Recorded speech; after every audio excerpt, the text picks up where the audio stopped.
you see obstacles and barriers.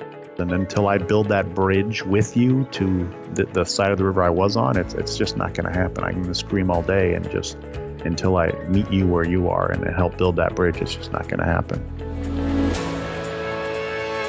Today, I'm excited to welcome Thomas Frase to the show. Now, Thomas works for Edward Jones in the firm Strategic Engagement Office. Thomas is a black belt who practices continuous improvement. And today on the show, we explore an interesting topic. Thomas recently gave a breakout session at a Meditam conference, and the title of it was "Be Careful Being Right," and with the idea being that sometimes we know what the answer is to a particular problem, and we run in and we just kind of blurt out the answer, and that doesn't always work out well. And so during the show today, Thomas kind of gives some examples of where that's happened to him in his career and how he's learned from that. And then I would say the second part of the conversation really stemmed around how we can positively influence other people. And we spent a lot of time talking about how it is important to know a lot of tools and so forth. But in the end, if we're not able to positively influence people, or perhaps even meet people where they're at. So if you're dealing with an introvert, going in and getting all excited and all that is probably not going to work, versus if you're dealing with an extrovert, going in really low key and whatnot might not benefit that person. So we spent a lot of time talking about influence, and it was a really fun conversation. I think you're going to enjoy. So show notes for everything that Thomas and I talk about can be found over at gembapodcast.com. Just look for episode 290. Also, we spent some time talking about black belts and green belts and master black belts and so forth. And in case you didn't know, Gemba Academy does offer a certification program. It's one-on-one coaching. It's very traditional. You got to watch some videos, pass an exam, that sort of thing. I would say what differentiates us from some of the other folks out there is the amount of one-on-one coaching. It's weekly coaching calls that you get with myself or someone from our customer success team.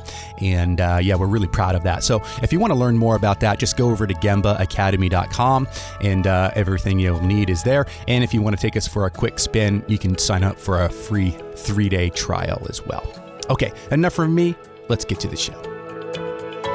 Thomas, welcome to the show. How's it going?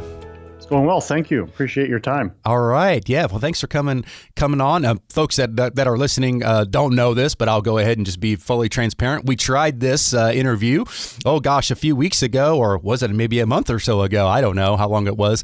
And golly, we had terrible audio issues on my end, and we can't to figure out what happened. So thank you again for coming back on, Thomas. I really appreciate it. I know it's you got a lot of things going on there, so really appreciate your flexibility. And we've already done some technical tests. I think we're good to go today. Glad to be here. All right. So Thomas, as you know, we like to begin all of our shows with our guests sharing a quote. So do you have one? Yes, I do. Albert Einstein: "We cannot solve our problems with the same thinking we used when we created them." What's that mean to you?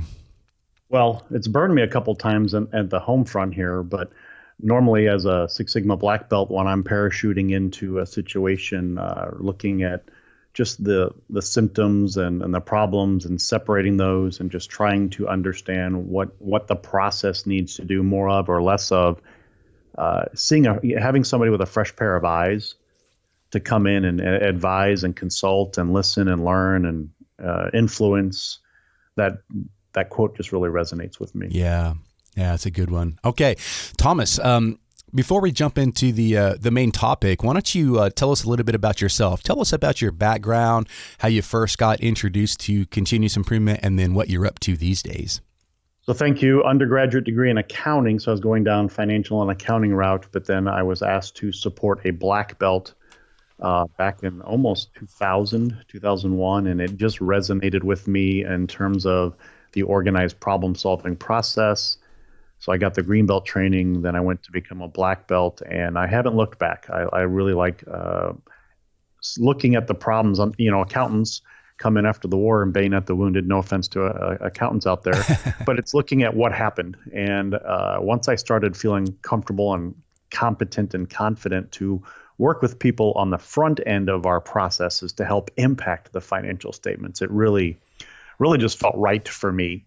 I got certified with ASQ as a black belt in 2004 and got my master black belt certification in 2007, and have just done a lot of training, a lot of coaching, a lot of facilitating, a lot of leading projects for the last almost 20 years. Mm-hmm.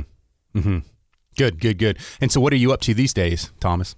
I work for Edward Jones and have been supporting their operational excellence program for the last 3 years. Before that, I've been in the whole operational excellence community, working for companies and just really beefing up and helping to raise the competence and confidence of other green belts and black belts. And Edward Jones is just the right fit. It's been really great for my career. Mm-hmm, mm-hmm. Yeah, it's so cool seeing how Lean and Six Sigma, it's just, it really does know no boundaries anymore. I mean, just seeing, everybody thinks manufacturing first, and sure, there's a lot of roots there, right, within manufacturing. But golly, now you go pretty much into, any hospital or like financial services, banks, all over the place. It's just being used everywhere now. So it's really cool to see that. I just see processes. I see inputs, processes, and outputs. And it's once you cross over into services or transactional, it all starts looking very similar. Yeah. I always say, do you have people? Yes. Do you have processes? Yes. Can use it. Is there an output? Yes. Yeah, exactly. Can you tell me how it looks when it's right? Can you tell me how it looks when it's wrong? Yep. Oh, and then it's amazing how the light bulbs start turning on when you start putting it in that manner. Yep. Exactly. Good stuff. All right. Well, hey, so Thomas, I understand you recently gave a keynote at a Minitab conference. When was that? A week or so ago? It was a breakout session. Sorry, it wasn't a keynote. Sorry if I misled you there, but a breakout session on be careful being right. Mm-hmm. It's really about influencing, and I thought that title would grab more attention than influence. As a black belt, we parachute into situations where something's not right. The customer experience is off. The financials are off. The budget it's off. Something, what's led them to success over the past is not going to lead them to success in the future. And many times black belts, analyze, understand, listen, and we're gathering to tell stories. And many times we can, we don't solve 100% of the problem, but we arrive at a situation where, hey, if you do more of this and less of this, you're going to have a better process. You're going to have less defects. And many times, as we are getting asked questions or trying to influence, many times that's met with resistance. So the breakout session was focused on, started with me sharing a couple of battle scars where I was right. I had a good idea of the situation and was asked a question and gave the answer, and it hurt, being right hurt my career. So can you share that story? Oh, I'd be happy to. So I worked a project, and it was a decentralized process, and I worked 40-ish different places and the same process, but in different areas. And we were making progress slowly but surely. We're making ends. And I was asked by a senior leader if I thought the process could be centralized and quickly. And I answered no. And it's an itch I can't scratch right now. It really burns me that this is about, so I got certified in 2004. So this is about 2006. So this is 13 years ago. And it's like I said, it's just really an itch I can't scratch, because I wish, instead of answering with a no, which is more of a fixed mindset, I wish I would have answered, if we're going to move from centralized to centralized, we need to really rethink and change our mindset and how we deal with our customers and the rules of engagement with our customers, and how all of these, we have so much complexity out there. How do we reduce complexity? And I should have went through a list of the things that we needed to change in terms of mindset, let alone processes. Instead, I answered no. 13 years later, I'm familiar with the company, and they have not centralized. So I was right. But I think there was more to the question as well. This executive wanted a change, and were asking me, "Are you on my team? Are you thinking like me?" And basically, I said no. newly minted black belt, proud of what I was learning and doing. And I was right, but I think career-wise, it really hurt me because I never was really invited into that leader's inner circle, or it really just set me back a little bit because I was so right on terms of my analysis and where we were and what we could do. Mm-hmm. So let me take a contrarian view. We were talking a little bit before we hit record. One of the things that we're passionate about within the lean community in particular is this whole idea of not always knowing the right answer, right? And this is where Mike Rother has popularized Toyota Kata and scientific thinking, in that, when we're at the beginning of a project, if you will, or a problem or something like that, we're at that maximum point of uncertainty. And yet we often make these grand plans, or we have these definitive statements like yes or no or whatever. When the fact is, a more honest assessment might be, I don't know. You still have the word no in there, but it's, I don't know. Let's see what we can learn, right? So like, how do you balance the idea of, the if you will, all-knowing black belt, master black belt rolling in with all the answers, when in fact, what if you're wrong? What if you could still centralize that process, but we're just not, and it might benefit the organization, but we haven't experimented our way through it. And we might experiment and discover that, no, it's still no, we can't. And here's why. So how do you balance that, Thomas? Do you know what I'm saying? Well, the name you mentioned was much more wise than me for sure at that time, where, like I said, I just learned Six Sigma. I learned the methodology. I did my homework. I did a thorough deep dive. And I've evolved over those years, and especially to the point where I feel like I can do a breakout session sharing some battle scars in terms of, parachuting in, consulting, advising people on a process, the people who do the process and their leaders, and helping them see their process from a different lens, and using tools to help them see what's happening in terms of waste, what's happening in terms of defects. And most of the times the way I've been working, it's their ideas, their solutions that we're trying to, that they have it. They just, for some reason over the years, weren't able to sell it. And it's taking all of that. So nowadays, yes, correct. I'm not as fixed mindset as yes or no. There's a lot of in between, focusing on the methodology and still trying to help people.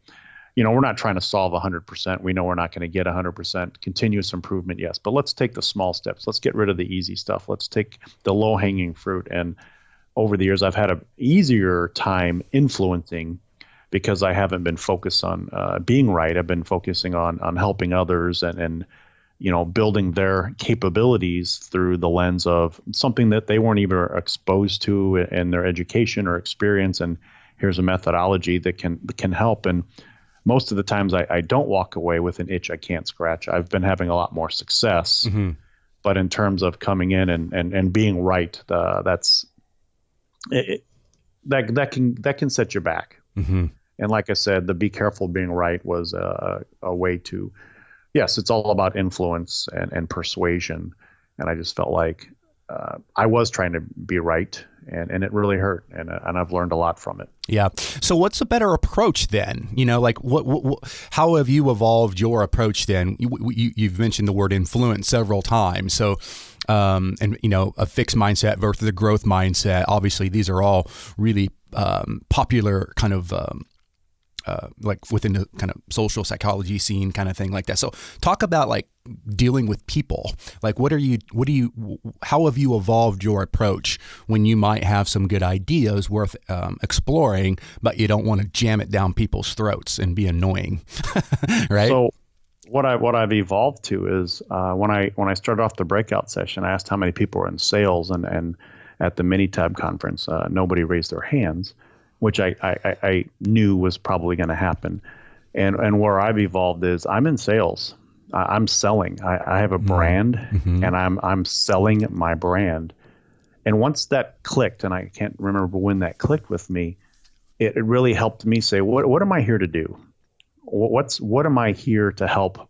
What's my brand, and how do I sell it? And I give more than I take. I'm on the second half of my professional career. I admit it.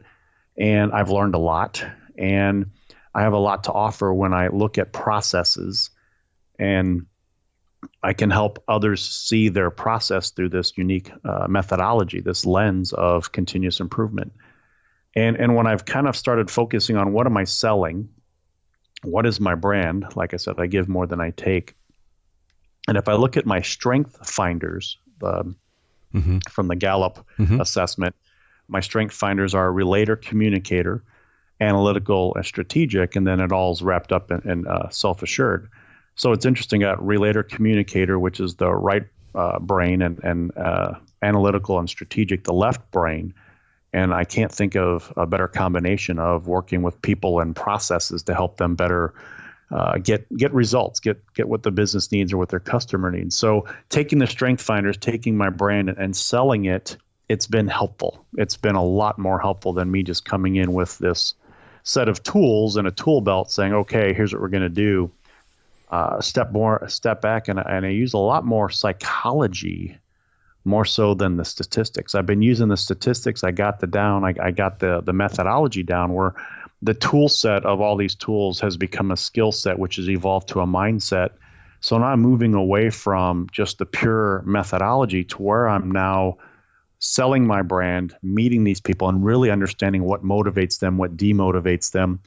And lastly, the other thing I'm really honing in on is body language. I had a former colleague that was an expert, truly an expert in reading body language.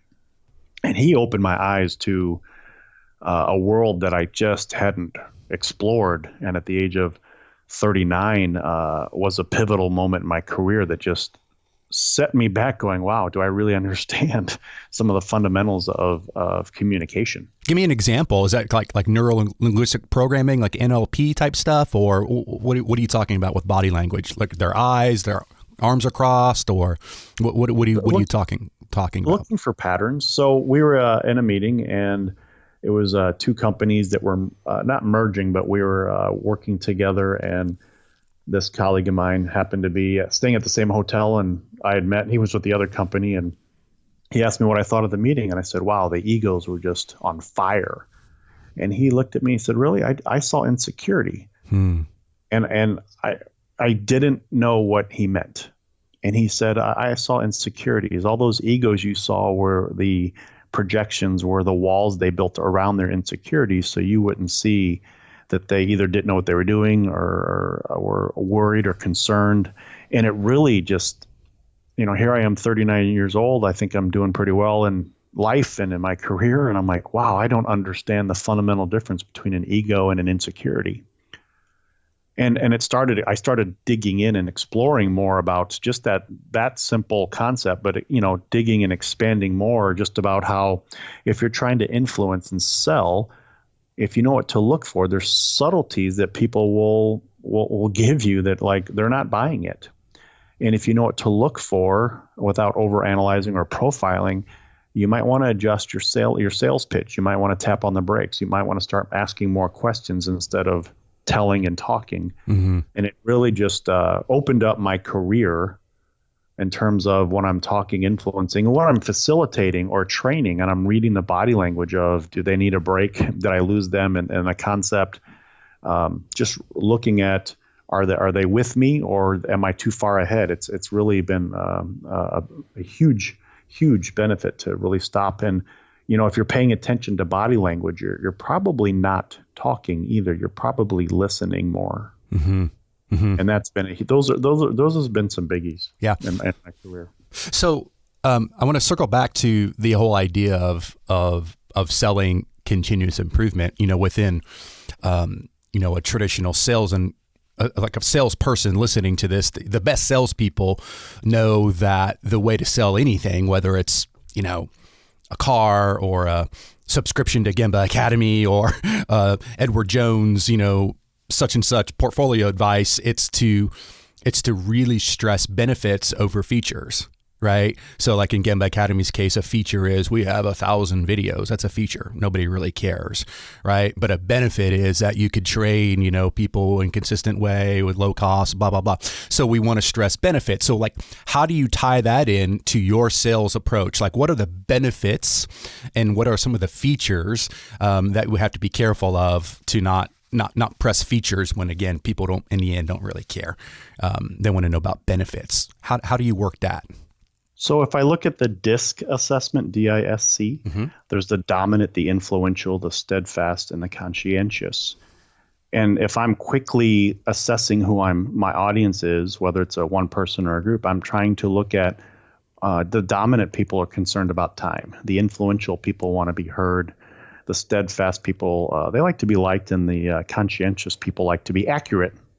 So if I can, as I meet with these folks and develop the rapport, I'm taking note of these attributes. And if I want to sell to somebody who is an influencer, the best way for me to sell them is to ask them the right question and let them sell themselves.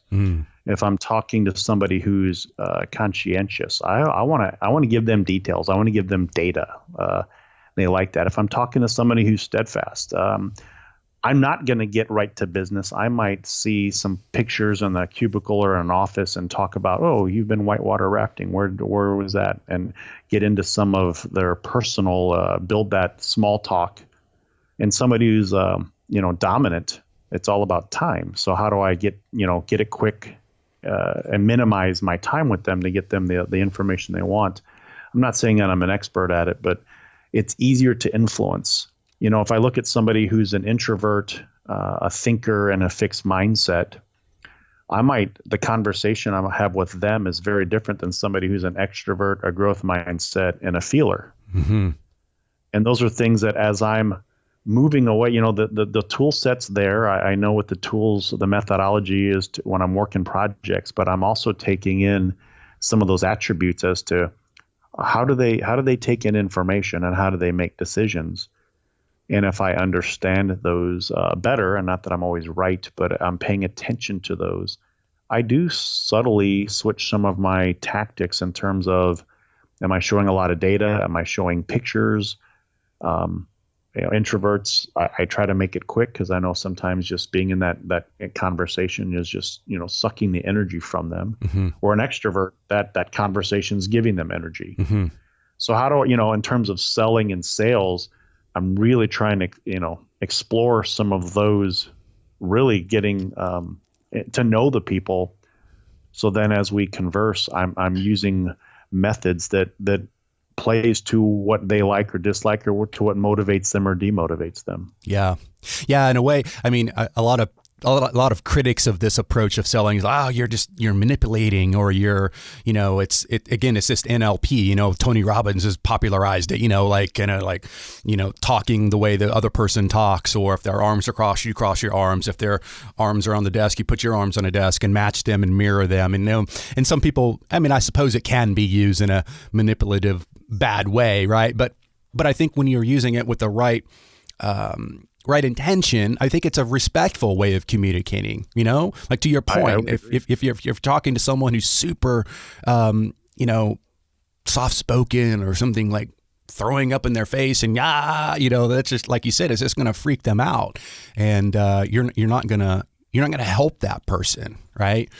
So trying to find where they're at and meet them where they're at, I think, is a more respectful way of approaching really just life. Forget continuous improvement, just life, right? Being a human. I would totally agree.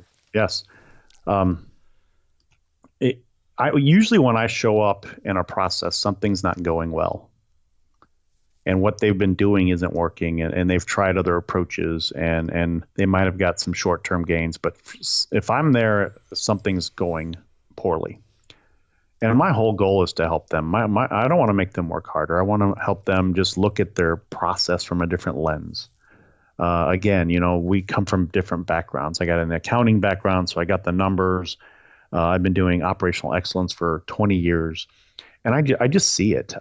Sometimes I know the root cause, not 100% of it, but I'm like, okay, I see what's going on here. But I'm not going to spoon feed them. Here's your problems. Here's your solutions. Good luck with that. Let me know how it goes. I've got to take them on a journey to help them see it. I've got to take them on a journey to help them understand and help them arrive at the root cause and help them. And most of the time, they have a lot of the answers. They just didn't know how to package them, or they didn't know how to tell the story. And many times when I'm in a situation and we're going to make a presentation to the leaders, I look for that one person on the team who's like, hey, you've done a lot of the heavy lifting. Do you want to, and I'll coach them and help them present, because I can present. That's easy. Not easy, but it's just, that's what I've been doing. But I'd rather take somebody who's wanting that opportunity to get up in front of their leaders and share the journey that we've been on, and let them know that most of the times it's not my ideas. I just took what was there and kind of repackaged it, rebranded it, organized it in a manner that made it easier for them to see, oh, if we do more of this and less of this, we're going to have less problems. Our customers, our clients are going to have a better experience. Wow. And it just walks away, and they feel good. And I just kind of ride off in the sunset saying, all right, where do I go next? And just help them. So taking that time to realize who they are, if there's an opportunity for someone else to step up and present, I love that, because it's not about me, it's about them, and they'll take more ownership if I've done a good job of branding and selling it. So on that note, it's not about you, it's about them. One of the let's just call it criticisms of the if I were to hone in on, just say, the traditional Six Sigma model, where you have black belts and master black belts and some green belts or whatever, but the black belts and the master black belts are the folks who have the most training, most experience, most knowledge, if you will, and they're deployed around to, as you say, parachute in and fix things and then move on. And one of the criticisms from, in particular, the Lean community is that drives them insane, right? Like, to say, because what happens when Thomas moves on to a different company, then we're in big trouble, right? Because we were so dependent on Thomas. So how do you balance that idea of the expert, black belts running around fixing everything versus, empowering the workforce and training and pouring into the workforce so they can, fish for themselves, if you will? How do you balance that? I really try to help them take ownership. I'm here to support you. I'm here to help you we're going to go on a journey. Some people say, is this Six Sigma? I'm like, well, it could be. I mean, there's other tools that I've used that aren't Six Sigma that have helped, but we'll use part of some of the tools, and it's really about helping them, building their capabilities. And it's there. It just, sometimes, people have just get myopic. They get hire into a company, they get trained, or they don't get trained, or anywhere in between. They figure it out. They start doing well. They're getting meets on all their yearly reviews, so things aren't bad. Why, and I'm just doing what I've been doing. And then someone like one of these continuous improvement people come along and start asking questions, and fear, insecurities. Oh my gosh, they're going to blame me. And really just tearing that down, saying, no, this has evolved over time. I'm not looking for blame.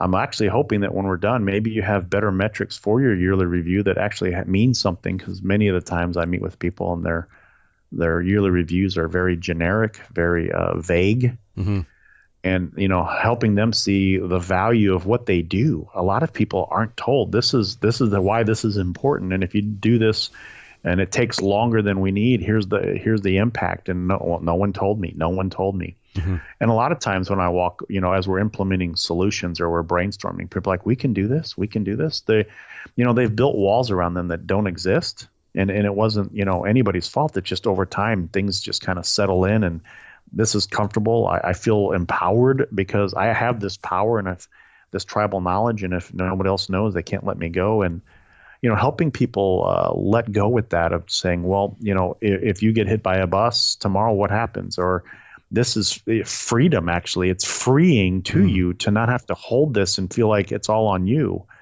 And I've actually, yes, the statistics and the process improvements there, but getting to know people and build that rapport of saying, I'm not here to take jobs. I've been doing this for 20 years and no one's been laid off because we've helped the business, we've helped our clients. It's just the opposite. Is actually we've helped people see different ways of doing things that then leads them doing other things. I've had people go to their homes and change some of their morning ritual because we did a process map of from the time their alarm woke to the time they logged into their computer, and we process mapped. And they couldn't believe how much time was being wasted, and things they did, like in the evening, they were getting their coffee ready to go off at 6 a.m. instead of doing a coffee. There was just one less step. It was ready and to go, and really analyzing and saying, wow, I've just fell into this habit, and it's, no one's fault. It's just things have evolved, and helping them see it. Just don't go home and 5S your wife's shoes or anything like that. That's probably not good.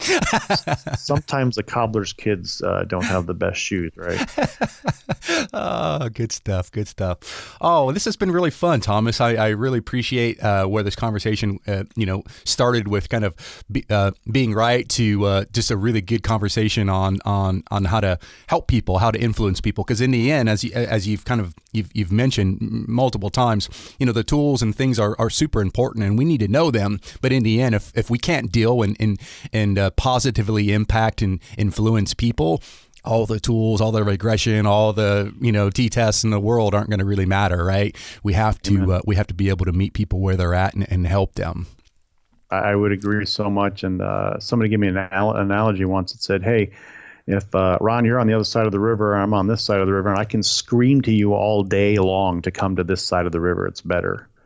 And until I cross the river and understand your perspective as to why you don't want to cross the river, maybe from your perspective, you see alligators, piranha sharks. I don't know, a body of water would have that, but you see obstacles and barriers. And until I build that bridge with you to the side of the river I was on, it's just not going to happen. I'm going to scream all day, and just until I meet you where you are and help build that bridge, it's just not going to happen. Yeah. Fantastic. Thomas, what's the best way for folks to connect with you? I am on LinkedIn, Thomas Frase with Edward Jones. So that would be great there. I'd be happy to engage in conversation without being right, but exploring and helping me with my skills and my competencies, and just encouraging others to think about their brand. What do they bring to the table, and how do they brand themselves? And I do some coaching and mentoring at Edward Jones and outside of Edward Jones, and it's so many people just don't think of their careers like I have a brand and what am I selling, and they're out interviewing and they don't know that they have a brand, and it's painful to see sometimes, and just a couple of questions can help people go, what are you selling? Mm-hmm. And it really can help people adjust and make some tweaks to help them better articulate who they are and the value they can bring to a company. Fantastic. And Frase, for folks just listening, is F-R-A-S-E, correct? That is correct. Yep. Pronounced like prepositional phrase. Okay. Thomas Frase. All right. And this is episode 290, so we'll link to that in the show notes as well. GembaPodcast.com, episode 290. So Thomas, thanks again. So are you going to get out to any other conferences this year or anything like that? No, I just accepted a new role within Edward Jones. I'm going to focus on that as a team leader. So I've got lots to learn. It's outside of my comfort zone. I'm moving away from a subject matter expert to a positional power versus expert power, and that's going to be it is a change. And I look forward to pushing my boundaries with my career. Love it. Good luck. Thanks for coming on, Thomas, and keep up the good work. Thank you for your time. I really appreciate the opportunity. All right. Take care. Thanks for listening to the Gemba Academy podcast. Now, we invite you to take a no-strings-attached, fully functional test drive of GembaAcademy.com. Gain immediate access to more than 1,000 Lean and Six Sigma learning resources, all free of charge, at GembaAcademy.com.